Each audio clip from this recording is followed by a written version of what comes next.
우리 하나님의 말씀 창세기 32장의 말씀을 같이 봉독을 했습니다. 우리 이 말씀 가지고 분이엘이라고 하는 제목으로 우리 하나님의 말씀 증거하겠습니다.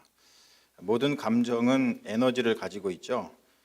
감정 에너지는 힘으로 전환이 되어서 그 감정을 품고 있는 사람을 실제적으로 움직입니다. 질투는 나의 힘이라고 하는 말이 있듯이 야곱이 형 에서의 장자권을 빼앗기 위하여 움직인 이유는 장자권에 대한 질투의 감정 때문이죠. 질투의 힘이 실제로 야곱에게 장자권을 가져다 주었습니다.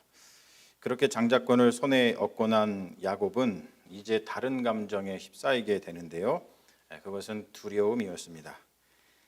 야곱이 젊은 나이에도 불구하고 사랑하는 부모님을 떠나서 먼 땅 밧단 아람 하란 땅으로 도망치게 된 이유는 두려움이라고 하는 감정 때문이었죠. 외삼촌의 집에서 야곱을 움직인 감정 에너지는 무엇이었을까요? 두 가지였다고 생각을 하는데 첫 번째는 외로움, 그리고 두 번째는 사랑입니다. 외로움도 에너지죠. 외로움도 사람을 움직이게 합니다. 사람은 외로울 때 더 활동적이고 창조적이게 됩니다. 물론 이제 반대의 사람도 있기는 합니다만 사람은 외로울 때 더 활동적이고 창조적이게 됩니다. 외로움도 사람을 그렇게 움직이는데 사랑은 말할 것도 없죠. 우리가 알다시피 외로움과 사랑의 힘, 이것은 야곱을 20년을 하루같이 보내게 했습니다. 이처럼 우리는 내 안에서 매일같이 창조되고 있는 에너지, 매일같이 창조되고 있는 감정, 이것을 면밀히 살펴볼 필요가 있죠. 그리고 그것이 엄청난 에너지라는 것을 인식을 하고 그 에너지, 그 감정의 에너지를 통해서 죽음이 아니라 생명이 창조되도록 잘 관리할 필요가 있습니다. 외삼촌이자 장인인 라반과 미스바에서, 우리가 지난주에 살펴봤는데요, 미스바에서 언약을 맺은 야곱 일행은 이제 고향인 가나안 땅 입성을 눈앞에 두고 있습니다. 야복강, 요단강의 지류죠. 야복강을 건너기만 하면 이제 고향 땅을 밟는 거예요. 그런데 야곱에게 야복강을 건너는 일은 쉬운 일이 아니었습니다.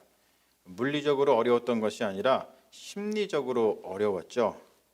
그의 마음에 두려움이 엄습해 왔기 때문입니다. 이 두려움은 막연한 두려움이 아니었어요.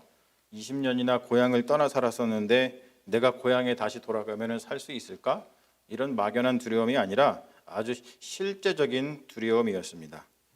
야복강을 건너 가나안 땅으로 들어간다는 것은 형 에서라는 두려움을 정면으로 맞닥뜨리는 일이었습니다.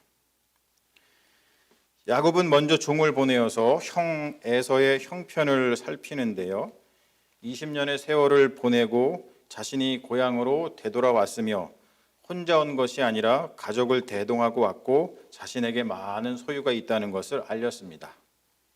그러면서 야곱은 형 에서에게 화친을 청하게 되는데요.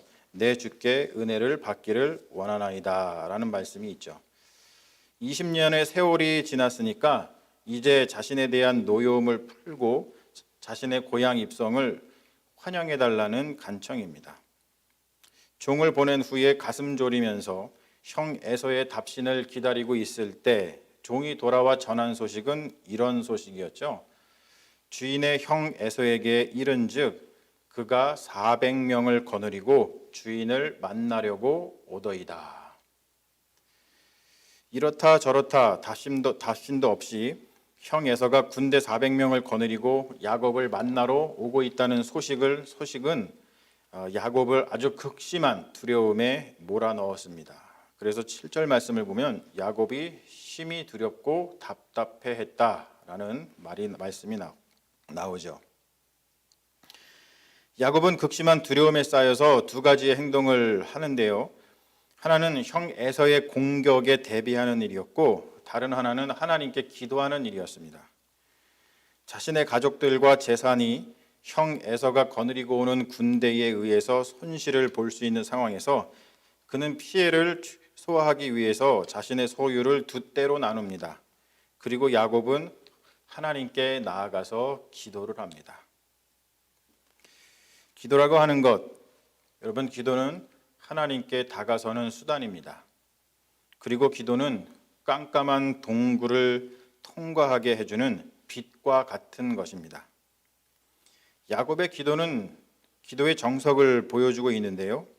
기도는 우리의 소망을 하나님께 전달하는 수단이라기보다 하나님의 약속을 기억하는 수단이고, 하나님의 약속이 우리에게 실제화되게끔, realization, 실제화되게끔 하는 수단입니다. 여러분, 이 말은 무엇이냐면, 중요한 것은 내 마음의 소원이 아니라 하나님의 약속이 중요하다는 뜻입니다.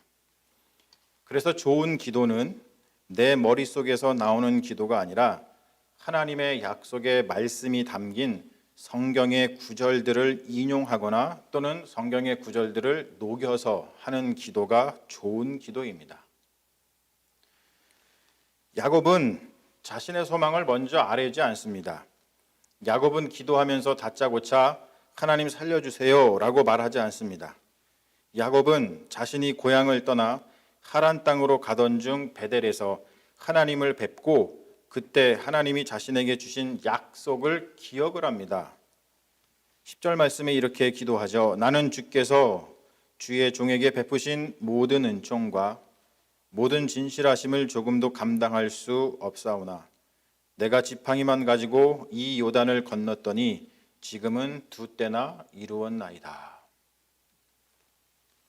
야곱은 하나님께서 베델에서 자신에게 주신 그 약속을 기억을 했고, 그 약속 때문에 지팡이 하나밖에 없었던 자신이 이렇게 큰 무리를 이루었음을 고백을 하고 있죠.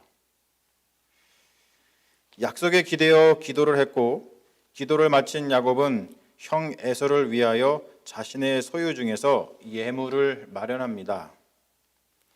예물로 번역된 히브리어 민하, 유명한 말이죠. 레위기에 자주 등장하는 희생 제물 소제의 의미를 지닌 말입니다. 그런데 여기서는 선물 또는 조공이라는 의미로 쓰이고 있습니다. 야곱은 선물을 통해서 형 에서의 마음을 달래보려고 했던 것이죠. 20절 말씀에 오늘 우리가 읽었습니다. 야곱이 말하기를 내가 내 앞에 보내는 예물 민하로 형의 감정을 푼 후에 대면하면 형이 혹시 나를 받아주리라 함이었더라. 야곱은 하나님께 기도한 후에 자신이 형에게 보내는 예물이 효력을 발휘하게 될 것이라고 믿은 듯합니다. 사실 이것은 예로부터 내려오는 지혜였죠. 우리가 알다시피 잠언을 보면 선물의 효력에 대한 말씀이 몇 군데 나오는데 한 3가지가 나오죠. 사람의 선물은 그의 길을 넓게 하며 또 존귀한 자 앞으로 그를 인도하느니라. 너그러운 사람에게는 은혜를 구하는 자가 많고 선물 주기를 좋아하는 자에게는 사람마다 친구가 되느니라. 은밀한 선물은 노를 쉬게 하고 품 안의 뇌물은 맹렬한 분을 그치게 하느니라. 이런 말씀처럼 야곱은 그의 자신이 처한 상황을 잘 해결해 보려고 선물을 통해서 최선을 다하고 있습니다. 우리는 야곱의 기도가 야곱을 데리고 가고 있는 지점을 눈여겨볼 필요가 있어요. 야곱이 기도하고 난 후에 이처럼 우리가 보게 되는 것은 야곱의 지혜가 발휘되는 상황이죠. 선물을 준비하는 그러한 상황이지만 그 이어지는 말씀을 보면 기도는 야곱을 더 이끌고 나아갑니다. 여러분, 지금부터 굉장히 중요한 순간입니다. 야곱은 예물을 앞서 보내고 식구들을 강 건너 먼저 보냅니다. 그런 후에 발생하는 사건이 중요한데요. 이 사건을 우리가 면밀하게 들여다봐야 됩니다. 그 사건을 24절은 이렇게 상황을 묘사하고 있는데 야곱은 홀로 남았더라. 야곱은 홀로 남았더라. 여기서 쓰이고 있는 히브리어 문법은 수동 재기용 동사입니다.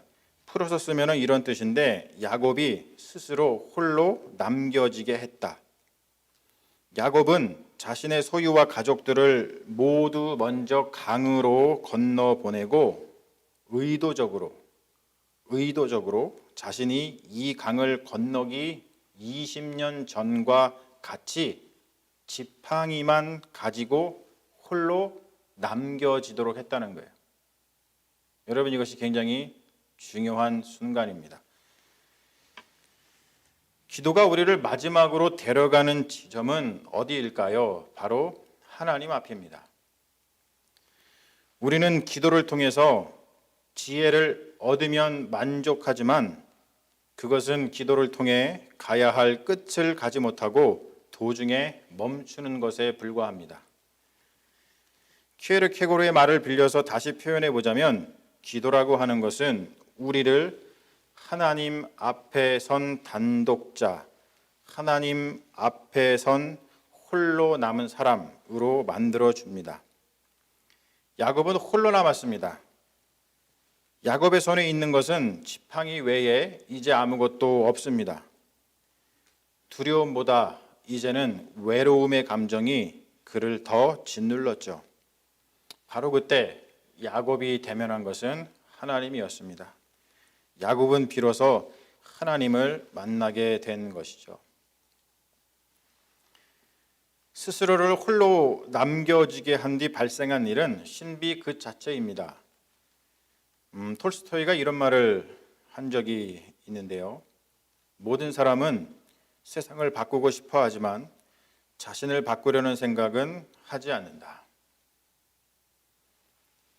모든 사람은 세상을 바꾸고 싶어 하지만 자신을 바꾸려는 생각은 하지 않는다. 여러분, 우리가 흔히 이런 말을 하죠. 신앙은 하나님과 나와의 관계야. 또는 상대방에게 신앙은 하나님과 너와의 관계야. 이렇게 이야기를 합니다.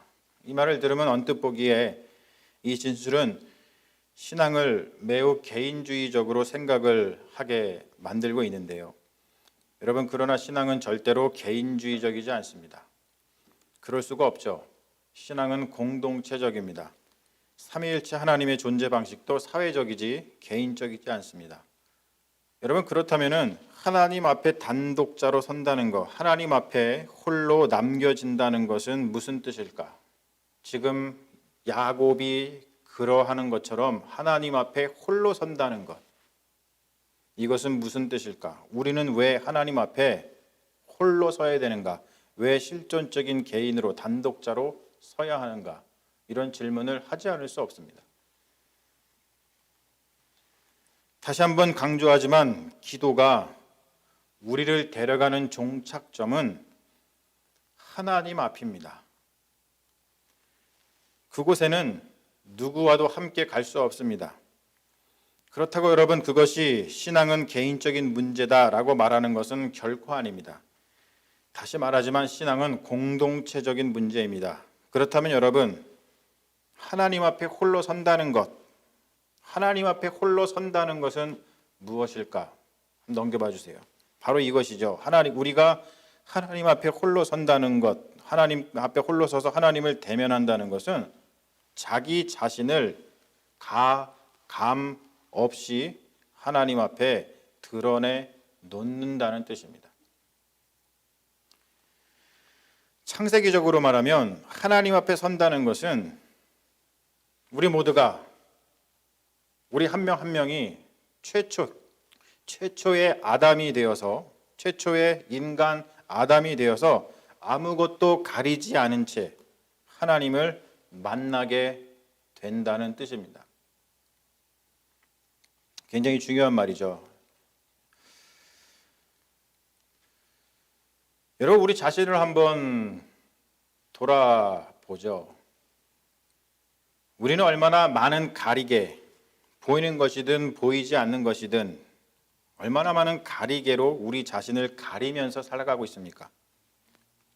그 가리개 뒤에 꽁꽁 숨어서 우리는 우리 자신이 바뀌기보다 자신을 둘러싼 환경이 바뀌기를 얼마나 간절히 바라고 있습니까?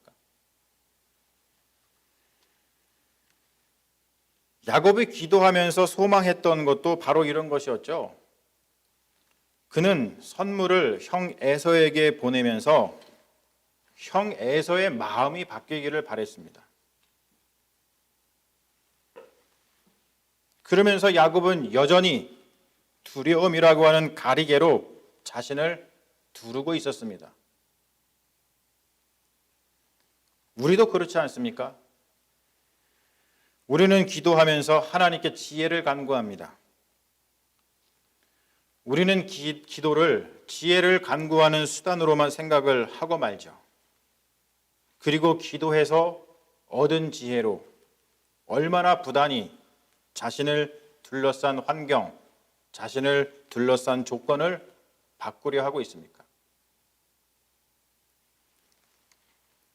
야곱의 기도는 야곱을 거기에만 머무르게 놓아두지 않고 더 밀고 나아가서 결국 하나님과 대면하게 만듭니다. 야곱이 홀로 남았을 때에 어떤 사람이 날이 새도록 야곱과 씨름을 하죠. 그 씨름으로 인하여 야곱은 허벅지 관절이 상하여 평생 다리를 절게 됩니다. 야곱이 씨름한 그가 누구인지는 정확하게 묘사되고 있지는 않지만 우리가 그 사람이 천사 또는 하나님이라는 것을 추정할 수 있고요. 하나님께서는 신비에 쌓여 있기 때문에 정확하게 묘사할 수가 없습니다. 다만 우리는 하나님의 현현을 어렴풋이 경험할 뿐이죠. 야곱은 그 사람과의 씨름에서 겨루어 이겨 축복을 받게 되는데 그의 이름이 야곱에서 이스라엘로 바뀌는 축복을 받게 됩니다. 야곱의 뜻의 이름을 아시죠? 야곱의 뜻의 이름은 발 뒤꿈치를 잡은 자라는 뜻입니다. 하지만 이스라엘이라는 뜻은 뭐냐면 문자적으로 그가 하나님으로서 다스리실 것이다 라고 하는 뜻을 가지고 있습니다. 이스라엘은 두 가지의 단어가 결합된 말인데요. 권력을 가지다, 우세하다, 싸우다 라는 뜻을 지닌 사라라고 하는 동사와 하나님이라고 하는 의미를 가진 엘이라고 하는 단어가 결합된 단어입니다. 그러므로 이스라엘이라는 말의 뜻은 여러분 중요합니다. 야곱이 마치 하나님이 된 것처럼 왕이신 하나님의 권력을 가지고 다스리게 될 것이다 라고 하는 뜻이 이스라엘의 뜻입니다. 여러분 어떻습니까? 이스라엘의 뜻이 굉장히 정치적인 그러한 이름이죠.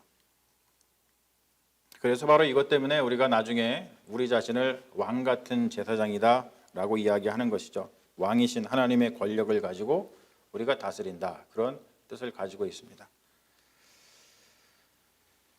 하나님을 대면한 후에 야곱의 이름이 이스라엘이라고 바뀐 것에서 우리가 보듯이 하나님을 대면한다는 것은 가리개를 쓰고 그 뒤에 숨어 세상이 바뀌기를 바라는 사람에서 이제는 자신이 바뀌어서 더 이상 세상에 휘둘리지 않고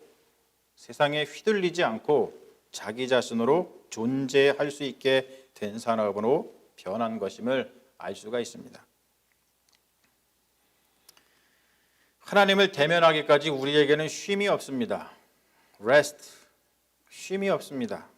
왜 그럴까요? 주변, 환경, 여건에 영향을 받아서 그 현재적인 상황들이 자신을 통치하도록 내버려 두기 때문이죠.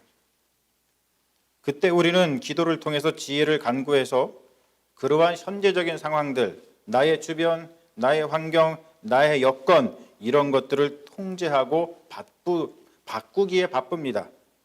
그러다 보니까 우리 안에 쉼이 없죠. 그러나 여러분, 하나님을 비로소 대면한 사람은 세상을 바꾸려 하지 않습니다.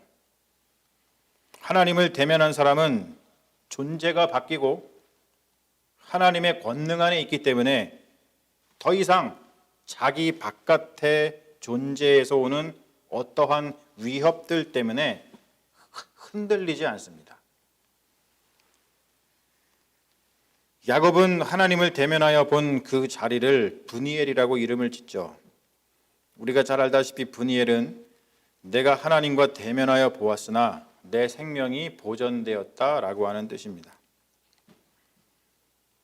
이렇게 하나님과 대면하여 자기 자신의 존재를 야곱에서 이스라엘로 바뀐 것이죠. 이스라엘로 글로리피케이션, 영화되었다 그래요. 여러분 우리가 의화, justification, 성화, sanctification 이거 잘 알죠? 거기서 한 단계 더 나아간 게 glorification이라고 영화입니다. 즉 뭐냐면 하나님의 아름다움을 옷 입는 거예요. 그게 우리 구원의 마지막 단계인데 바로 야곱이 자신의 존재를 야곱에서 이스라엘로 영화한 바로 그 야곱은 더 이상 두려움에 사로잡히지 않습니다. 자신의 바깥에 있는 형의 위협 때문에 더 이상 두려워하지 않았다는 거예요. 그럴 필요가 없어졌기 때문이죠. 본문은 야곱이 이스라엘로 이름, 존재가 바뀌면서 하나님의 아름다움을 입게 된 상황을 이렇게 표현을 하고 있죠. 31절 말씀인데 그가 브니엘을 지날 때 해가 돋았고 그의 허벅지 다리로 말미암아 절었더라. 여러분 이 말씀이 엄청 아름다운 말씀입니다. 그가 브니엘을 지날 때 해가 돋았고 그의 허벅지 다리로 말미암아 절었더라. 하나님과 대면하여 이스라엘이 된 야곱은 더 이상 예전의 야곱이 아니었습니다. 밤새 야곱은 하나님을 대면하였고 하나님을 대면하여 존재가 바뀐 야곱 앞에 뜬 해는 그에게 새롭게 펼쳐진 세상을 가져다 주었습니다. 이 얼마나 장엄한 하나님의 드라마입니까? 우리는 무엇이든지 나에게 실존적으로 다가오지 않으면 매우 무감각하게 삽니다. 세상에 이렇게 많은 고통이 있어도 그것에 우리가 무감각한 이유는 그 고통이 나의 실존에 다가오지 않았기 때문입니다. 암이라는 것이 실제하죠. 하지만 그 암이 나의 몸을 파고들어야 비로소 우리는 그 암이 실제한다는 것을 압니다. 그 전까지 아무리 암이 세상에 편만해도 암은 실제하지 않습니다. 죽음이라는 것이 실제하죠. 하지만 그 죽음이 나에게 실제적으로 다가오기 전까지 우리에게 죽음은 실제하지 않습니다. 마찬가지입니다. 하나님은 온 세상에 편만하시지만 그 하나님을 우리가 대면하지 않으면 하나님은 실제하지 않습니다.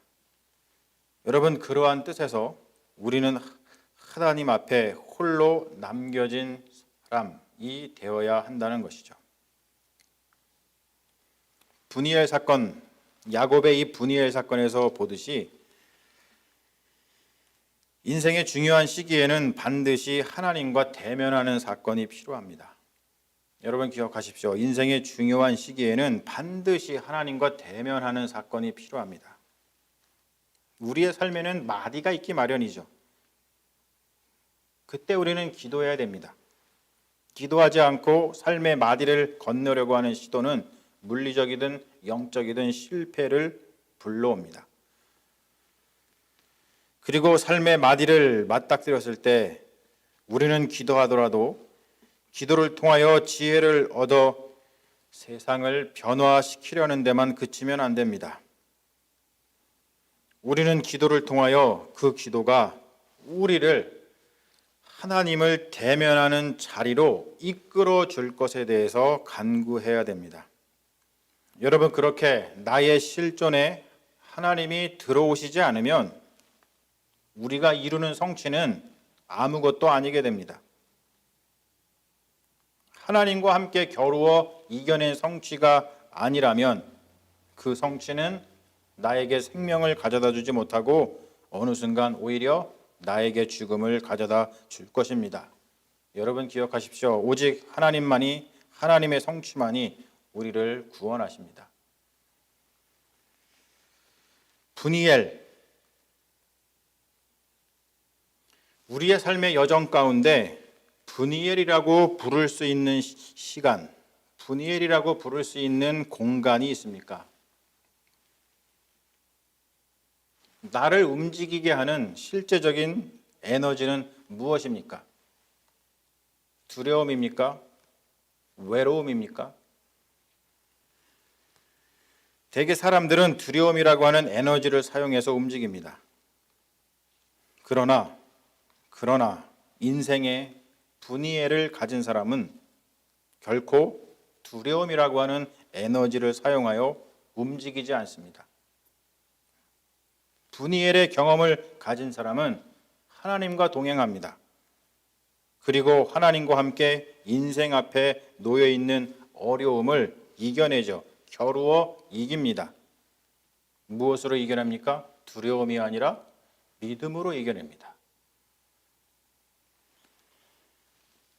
우리는 이제 두려움이 아니라 믿음으로,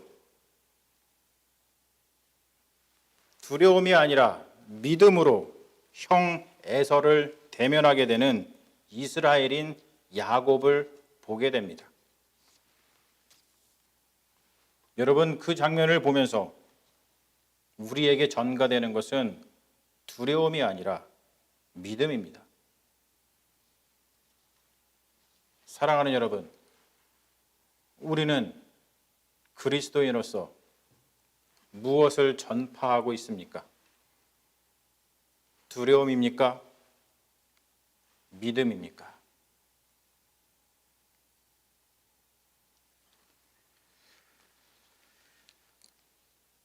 우리 이 시간 말씀 기억하면서 이 찬양 함께 불렀으면 좋겠습니다.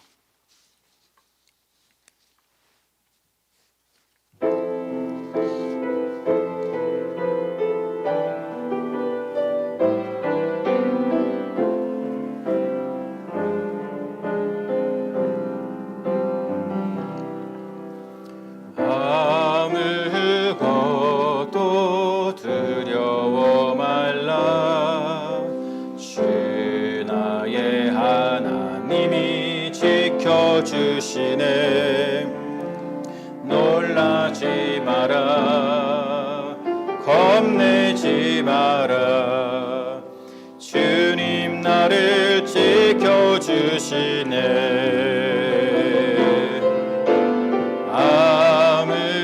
아무것도 두려워 말라. 주 너의 하나님이 지켜주시네. 놀라지 마라, 겁내지 마라.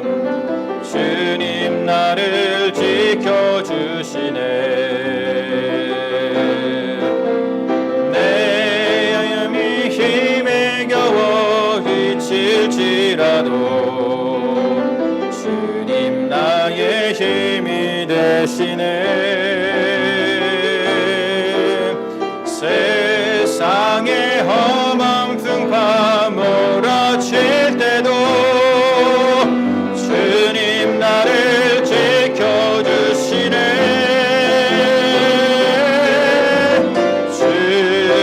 주님은 나의 산소, 주님은 나의 요새,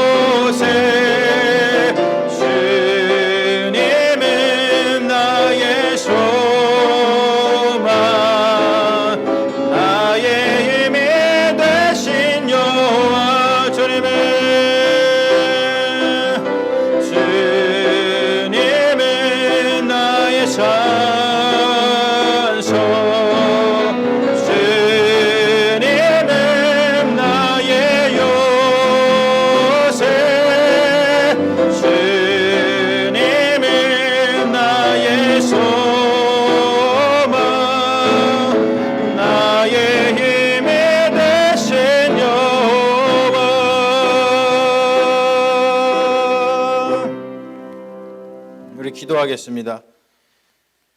주여, 우리를 움직이게 만드는 것은 무엇입니까? 주여, 우리는 무엇을 바꾸기 원하며 삽니까?